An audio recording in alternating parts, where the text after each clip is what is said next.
lago y llegó a Cafarnaúm, su ciudad. En esto trajeron a donde él estaba un paralítico postrado en una camilla. Viendo Jesús la fe de aquellos hombres, le dijo al paralítico: ten confianza, hijo, se te perdonan tus pecados. Al oír esto, algunos escribas pensaron: este hombre está blasfemando. Pero Jesús, conociendo sus pensamientos, les dijo: ¿por qué piensan mal en sus corazones? ¿Qué es más fácil decir: se te perdonan tus pecados, o decir: levántate y anda? Pues para que sepan que el Hijo del Hombre tiene poder en la tierra para perdonar los pecados, le dijo entonces al paralítico: levántate, toma tu camilla y vete a tu casa. Él se levantó y se fue a su casa. Al ver esto, la gente se llenó de temor y glorificó a Dios, que había dado tanto poder a los hombres. Palabra del Señor. Gloria a ti, Señor Jesús. Por nuestra fe en Jesucristo y en su palabra sean perdonados nuestros pecados. Amén. Durante los últimos días hemos estado proclamando fragmentos del libro del Génesis, y el fragmento que la Iglesia nos propone para este día es un drama bastante serio y que resulta ser conocido por todos nosotros, si no por todos, al menos por la mayoría.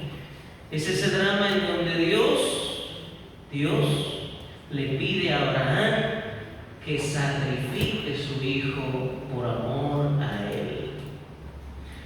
¿Tendrá que ser cruel un Dios que se atreva a pedir eso? Tiene que ser cruel un Dios que se atreva a hacer tal petición. Pero nosotros tenemos que entrar en el contexto de ese drama. Recordemos que ese era otro momento histórico distinto del nuestro. Siempre ha sido malo arrancarle la vida a alguien. Siempre ha sido malo matar a alguien. Sin embargo, en la cultura y el medio en el que se desenvolvió Abraham, era una práctica sumamente normal sacrificar a los hijos en honor a los dioses. Recordemos que todavía no existía el monoteísmo. El monoteísmo comenzó a existir a partir de Abraham. Es decir, antes había el culto a varios dioses. A eso llamamos, saben ustedes, politeísmo. Pero después de que Dios llamó a Abraham y que Abraham se acogió al proyecto salvífico que Dios tenía para con él y con el mundo, entonces nació el monoteísmo. Con este drama de hoy y su conclusión, se consolidó ese monoteísmo, esa creencia confiada de Abraham en el único Dios verdadero, creador del cielo y de la tierra. Entonces, era muy normal sacrificar los hijos a los dioses, y sobre todo al primogénito. Y era también muy normal fundar ciudades sobre el lugar en donde se habían enterrado a los hijos sacrificados en honor a los dioses. Y repito, fundamentalmente los primogénitos. Entonces, eso que era tan normal, con eso que Dios quiso dejar bien claro que no estaba de acuerdo con los sacrificios humanos. Es decir, Dios se valió del lenguaje humano y de lo habitual en aquel momento histórico, que era hablar así, en esos términos de pedir y hacer el sacrificio de los hijos por amor a los dioses. Pero ya Dios tenía bien claro lo que quería hacer y conseguir con Abraham. En realidad, no quería que Abraham sacrificara a su hijo, pues recordemos que además es el hijo de la promesa. Isaac es el hijo de la promesa. No puede ser que Dios tuviera misericordia de Abraham y de Sara, permitiéndole concebir un hijo, estando ya ancianos, muy ancianos, y que de un momento a otro le pida sacrificarlo. Es una contradicción muy fuerte. Sin embargo, repito, Dios se valió de lo que era costumbre en ese momento, en aquel lugar, y le pidió, poniendo a prueba su fe, que sacrificara a su hijo. Pero no para terminar sacrificando al hijo, sino para poner a prueba la fe de Abraham. La clave interpretativa de esta lectura nos la ofreció la introducción del Evangelio del domingo pasado. No sé si recuerdan ustedes que el Evangelio del domingo pasado decía: el que no ama a Jesús, a Dios, más que a su Padre y a sus hijos, no es digno de Él. No puede ser discípulo suyo y no es digno de Él. Entonces, esa es la clave. Esa es la clave. Es verdad que Isaac era el hijo de la promesa. Es verdad que fue el cumplimiento de un sueño de Abraham, un sueño hecho realidad. Pero ese hijo no podía ser más amado que Dios por Abraham. Hay que amar a Dios sobre todas las cosas y en consecuencia también al prójimo como a uno mismo. Amar a Dios sobre todas las cosas, es decir, a Dios hay que amarlo por encima de los padres, a Dios hay que amarlo por encima de los hijos, a Dios hay que amarlo por encima de los bienes materiales, a Dios hay que amarlo por encima del dinero. Cuando Dios no es amado por encima de todo, entonces todo está fuera de sitio, todo está fuera de lugar. Porque si Él no ocupa el lugar que tiene que ocupar, entonces ni Él está donde tiene que estar, ni las personas están donde tienen que estar, ni las cosas están donde tienen que estar. Pero cuando es Dios el que ocupa el primer lugar en tu vida, en tu corazón, entonces Él está donde tiene que estar, las personas están donde tienen que estar, y tus bienes materiales y el dinero están en el lugar en que tienen que estar, supeditado todo a Dios, que fue el que te creó y es quien sostiene tu vida y quien tiene prometido para ti salvación y vida eterna.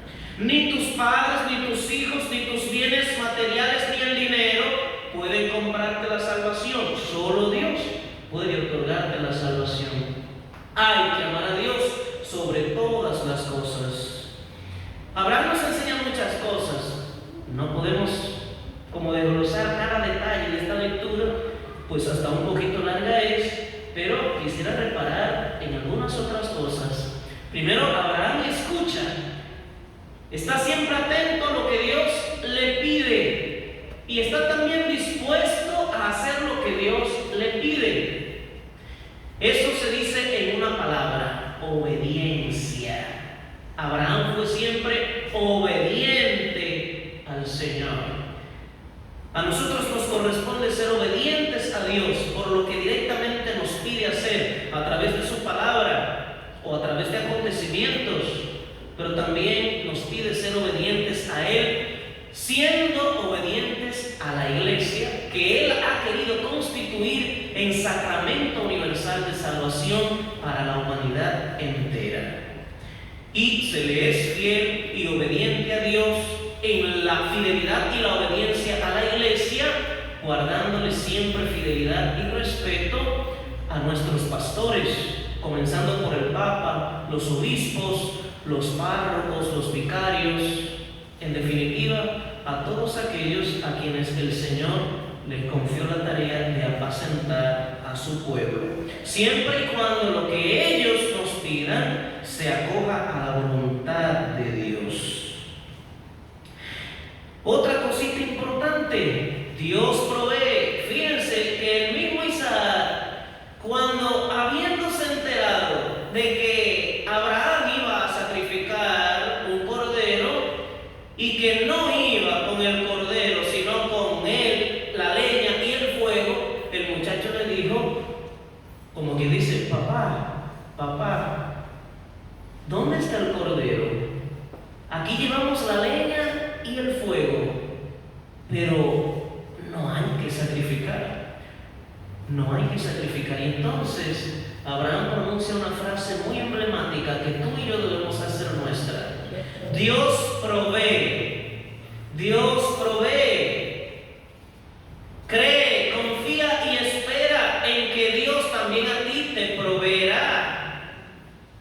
Dios siempre es fiel y cumple su promesa. No a tu tiempo, sino al tiempo de Él. No cuando a ti te parece conveniente, sino cuando a Él le parece justo, necesario y conveniente. Lo importante es que tú y yo nos convenzamos de eso, de que Él tiene poder y de que Él provea. No había nada que sacrificar, irracionalmente hablando, porque en principio la intención de Abraham era hacer un sacrificio, diríamos que racional, el sacrificio de su hijo, en tanto que era una persona, no porque fuera racional lo que fuera a realizar. Y entonces, una vez que Abraham demostró que sí, que amaba a Dios sobre todas las cosas, cuando se dispuso a amarrar a su hijo para encender el fuego, entonces se escuchó esa voz que decía, detente, detente, detente. Entonces vio Abraham a un animalito que estaba por allí y lo sacrificó. No había el animal, Dios lo proveyó. Así Dios puede proveer esos bienes espirituales y materiales que tú estás necesitando, porque para Él no hay nada imposible, absolutamente nada imposible. Abraham volvió donde estaban sus criados y juntos se pusieron en camino hacia Berseba y se quedó a vivir allí, guardándole siempre fidelidad y respeto al Señor. Ojalá que también nosotros lo consigamos por su gran misericordia, que nos obtenga esa gracia. Y destacar una cosita del Evangelio nada más. La fe tiene una dimensión personal y una dimensión comunitaria. Lo que más sale a relucir aquí es la dimensión comunitaria de la fe. Fíjense que el Evangelio habla de que había un paralítico, había un enfermo, el paralítico. Sin embargo, no es del paralítico que se destaca la fe, sino de los que llevaban al paralítico en la camilla. Jesús, dice el Evangelio, viendo la fe que tenían, habla en plural, no en singular, se está refiriendo a los que llevaban al enfermo en la camilla. Entonces tomó la decisión de obrar la salud. Así que Dios puede también obrar cosas grandes cuando nosotros en fe y en confianza nos dirigimos a Él para favorecer a otros. Y de eso debemos cuidarnos también. A veces nos mostramos egoístas en la oración. Acudimos a Dios para que venga en nuestro auxilio sin acordarnos de nadie más. Y es preferible uno orar por otros antes que por uno. Y Dios escucha más lo que uno hace o pide por otros que lo que uno pide para sí mismo. Así que ojalá el Señor se admire de nuestra mucha fe en su dimensión personal. Y ojalá que el Señor también se admire de nuestra mucha fe en su dimensión comunitaria, para que el Señor obre cosas grandes en tu vida como persona y en la vida de todos como familia y como comunidad cristiana. Que así sea. Amén. Vamos a presentar ahora nuestras